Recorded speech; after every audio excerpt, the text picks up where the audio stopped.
अस्सलाम वालेकुम, मैं हूं डॉक्टर ताहिरा। ट्रैवल एडवाइजरी और कोविड वैक्सीन को लेकर आजकल बहुत ज़्यादा क्वेरीज हैं। बहुत सारे लोग सुबह से आए हैं जो कि अपने साथ अपना पासपोर्ट और अपना वर्क वीज़ा और स्टूडेंट वीज़ा लेकर आए हैं कि हमें ये वैक्सीन लगा दें। तो मैं आपको बार बार ये बताती चलूँ कि ये बिल्कुल सही है कि अगर आपके पासपोर्ट के अंदर स्टूडेंट वीज़ा या वर्क वीज़ा लगा होगा तो इर्रेस्पेक्टिव ऑफ आपकी एज, अगर आप 18 से ऊपर हैं तो आपको हम वैक्सीन बिल्कुल लगा देंगे और किसी भी गवर्नमेंट सेटिंग में आपको वैक्सीन लग जाएगी। लेकिन ये भी साथ साथ बताती चलूं कि तब आपको सिर्फ और सिर्फ साइनोवैक वैक्सीन लगेगी, आपको एस्ट्राजेनेका वैक्सीन नहीं लग सकती।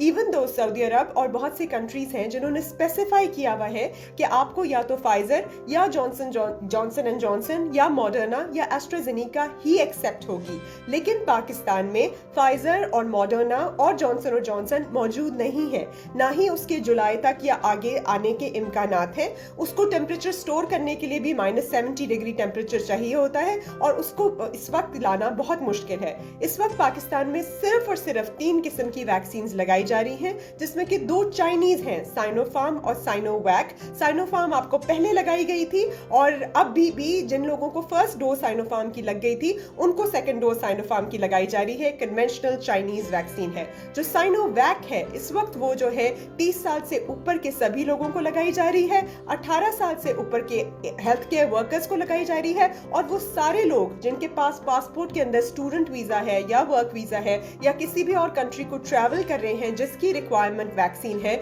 उन्हें साइनोवैक लगाई जा रही है अगर वो 30 से अगर वो फॉर एग्जांपल 18 से ऊपर है। लेकिन अगर वो 40 से ऊपर है तभी उनको एस्ट्राजेनेका लगाई जा रही है। बहुत सारी कंट्रीज जो कहती हैं कि हम एस्ट्राजेनेका को ही एक्सेप्ट करते हैं, उनके बहुत सारे यंग बच्चे भी हमारे पास आ रहे हैं 20s में और 25-30 में और कह रहे हैं कि हमें एस्ट्राजेनेका लगाओ, पर स्ट्रिक्ट गाइडलाइंस हैं कि एस्ट्राजेनेका 40 से कम को नहीं लगाई जा सकती। इसलिए यूरोप में डिफरेंट किस्म की कंट्रीज में जहां एस्ट्राजेनेका की नई गाइडलाइंस के साथ उसको रिज्यूम किया गया है, उसमें भी कहा गया है कि हम यंग एज ग्रुप में एस्ट्राजेनेका नहीं लगा सकते।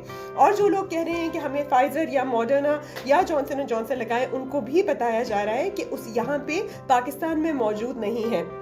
इंशाल्लाह कुछ अरसे तक कोशिश है कि सऊदी गवर्नमेंट और बाकी गवर्नमेंट जो है वो चाइनीज वैक्सीन आपकी साइनोफार्म और साइनोवैक को एक्सेप्ट करने लगे। लेकिन इस वक्त तक तो यही आपके पास ऑप्शन अवेलेबल है कि अगर आप 40 से नीचे हैं और 18 से ऊपर हैं और तो आपने ट्रैवल करना है तो आपको साइनोवैक लगेगी। साइनोफार्म की अगर पहली डोज लग चुकी है तो साइनोफार्म की दूसरी डोज लग जाएगी और अगर आप 40 से ऊपर हैं तो आपको एस्ट्राजेनेका लगेगी। एस्ट्राजेनेका वायरल वेक्टर वैक्सीन है जो यूरोपियन है। और दूसरे नंबर पे जो मैंने दूसरी 2 कही, आपको साइनोफैक और साइनोफार्म जो है वो आपकी चाइनीज वैक्सीन है। जो बाकी अमेरिकन वैक्सीन है फाइजर या फिर आपकी बायोटेक है, जॉनसन एंड जॉनसन है या आपकी स्पुतनिक वैक्सीन भी जो रशियन वैक्सीन है वो भी इस वक्त अवेलेबल नहीं है। प्राइवेट सेक्टर में रशियन वैक्सीन कुछ अर्सा पहले लगाई गई थी पर उसकी भी सारी सप्लाईज खत्म हो चुकी हैं और रशियन वैक्सीन भी बहुत सारी जगहों पे एक्सेप्टेड नहीं है। इस वक्त जो एक्सेप्टेड वैक्सीन की लिस्ट में से सिर्फ एस्ट्राजेनेका है और वो भी सिर्फ अबव 40 के लिए जो है वो अवेलेबल है। तो अगर आपके ट्रैवल प्लान्स हैं कहीं से भी आने के लिए तो सबसे पहले आप उनसे मेक श्योर करिए कि कौन सी वैक्सीन कहां पे एक्सेप्टेबल है। और पाकिस्तान में आपको कोई कुछ भी कहे, इस वक्त यही 3 वैक्सीन जो है वो आपके लिए अवेलेबल है।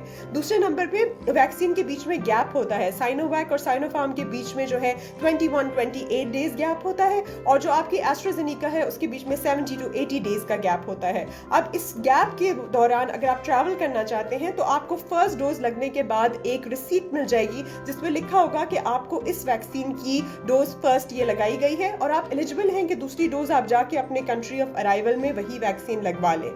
अगर आपने 2 डोजेस ही यहाँ पे कंप्लीट कर ली है तो आपको NCOC से सर्टिफिकेट मिल जाएगा। तरीका यही है कि आप अपना CNIC नंबर 1166 पे भेजते हैं, आपको कोड मिलता है और उस कोड के साथ आप किसी भी डेजिग्नेटेड गवर्नमेंट सेक्टर में या फिर एडवांस डायग्नोस्टिक सेंटर G8 मरकज में आ सकते हैं। आपसे क्वेश्चंस पूछे जाते हैं पर्टेनिंग कि आप प्रेग्नेंट नहीं है, एलर्जी नहीं है, कोविड पॉजिटिव इस वक्त तो नहीं है, आपको कोविड एंटीबॉडीज तो नहीं लगी, कीमोथेरेपी तो नहीं हो रही, कैंसर तो नहीं है, इम्यूनोसप्रेसेंट ड्रग्स तो नहीं ले रहे, आपका डायबिटीज जो है अनकंट्रोल तो नहीं है, इस्कीमिक हार्ट डिजीज अनकंट्रोल तो नहीं है, डी-डाइमर रेस तो नहीं है, क्लॉटिंग या ब्लीडिंग में कोई मसला अगर नहीं है तो ये सब कुछ पूछ के आपको वैक्सीन लगा दी जाती है। तो ये प्लीज देख लीजिए, अपने ट्रैवल गाइडलाइंस को समझ लीजिए और उसी वक्त फिर आप ट्रैवल कीजिए। उम्मीद है जल्द से जल्द ये वाली वैक्सीन भी अप्रूव हो जाएंगी।